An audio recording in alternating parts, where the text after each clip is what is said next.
Hello, my name is David Hull, and today I will be discussing our first lab in Physics 2211, constant velocity. Before we dive in, here's a quick intro describing what this lab was. The purpose of this lab was to observe and compare an object's position traveling at a constant velocity with its predicted position produced by a computational model. My lab will record a lacrosse ball at a constant velocity, calculate its position using the software tracker, and compare it with my computational model made on GlowScript. The data will then be used to demonstrate the principles of Newton's second law. Last thing before we get started, it will be important to define the system versus the surroundings. In this case, the system is the ball, while the surroundings are everything else. This includes the table, air, etc. Newton's second law states that force equals mass times acceleration. It can also be stated as net force equals the change of momentum of a system over the change in time. Then we can rewrite this equation so that the final momentum equals initial plus the net force times time, understanding that momentum equals mass times velocity.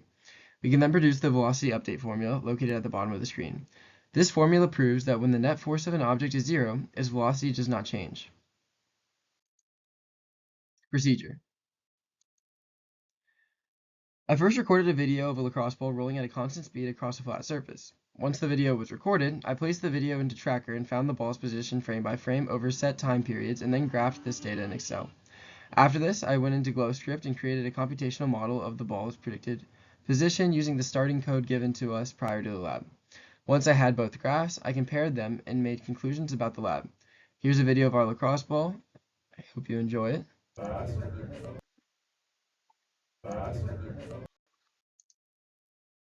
Tracker. In Tracker, I selected the center of mass of the ball at each frame, and the graph of the position versus time once I exported the data to Excel appears to be linear. The total time the ball rolled was 0.734 seconds. The initial position was negative 0.04556 meters, and using the first 2 points, I found the initial velocity to be 1.431 meters per second in the x direction. These 3 data points will be used in the computational model. GlowScript. Looking at the computational model, there are a few important things to note. First, we set the Fnet vector to 0, since we know that there should be no net force with a constant velocity. Next, I entered the initial position, velocity, and total time that I mentioned on the previous slide. You can also see the velocity and position formulas used under the Apply the Momentum Principle section. A few things to note. Mass doesn't matter here, since Fnet is 0. We are assuming friction and air resistance are negligible. And since the velocity is constant, our position time graph should be positive. Now that we have made both graphs, we can compare the two. The two slopes are very close to each other, and as you can see, the observed data is slightly faster than the predicted. Honestly, this is very unusual for an experiment of this nature, and the only conclusion I have for this is human error, meaning I likely misaligned the center of mass while working with the video and Tracker. I started to mention this on the previous slide, but here are errors that could have affected the data. First is friction, or air resistance. As mentioned earlier, these are surroundings. The table and air molecules slow down the ball as it rolls. However, it doesn't appear that either of these had a major effect on the data since the ball maintained its speed.